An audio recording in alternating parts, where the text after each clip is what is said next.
Travel and the fabulous news that flights to the UAE from 12 African countries can restart. This was announced by the General Civil Aviation Authority, the GCAA, and the National Emergency Crisis and Disasters Emergency Management Authority, and CEMA.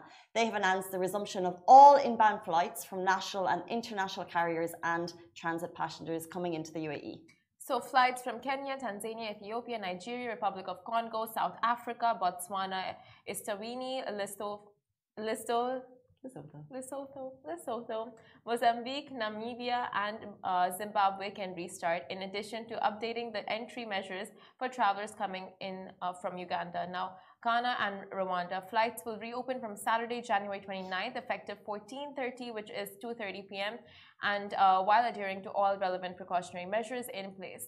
However, there is some restrictions. So those coming from the above-mentioned countries to the UAE must have a negative COVID-19 test obtained within 48 hours from approved labs in the respective country. You also need a rapid PCR test at the airport of departure, and you also need a PCR test on arrival while adhering to the precautionary measures and preventative measures. So yes, flights have reopened from 12 countries, which is fantastic news. We posted on Instagram. The resounding comments are joy. People can come back to the UAE. However, the precautions are in place. So that's 3. Because we talk about travel and we talk about, one PCR test. I know it happened to me when I was flying. I took one PCR, I was negative, and then I took another and I'd landed in the country and I was positive.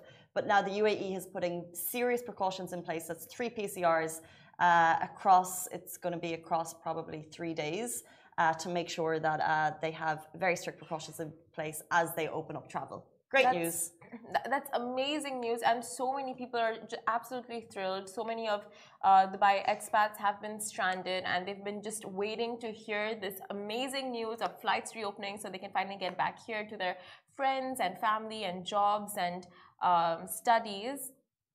But I think it's interesting, right? Like how the rules apply to these African countries. They're not the same for other countries, like just the PCR test situation. Like it varies from country to country. Yeah, well, it varies from every country, right? Yeah. So interesting. Like I think it's a rolling. We've seen the travel restrictions and requirements change in every country over the last 2 years. So and you know that it's always changing. So if you're still waiting for that green light to come back, our thoughts are with you. But I think this news shows that travel is opening rather than closing, which is great.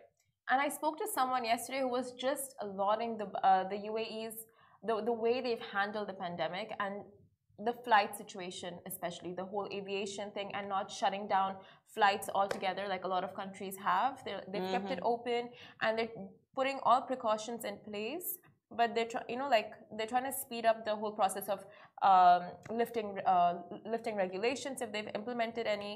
So it's all like there for a time period, getting everything, putting all the stops in place, and then lifting the restrictions. Yeah, 100%. And as a country of 200 plus nationalities, where many of us aim to travel home in case there's an emergency situation, that's obviously like key to our personal enjoyment of being here, knowing that we can get back if needed for the most part. So yeah, we really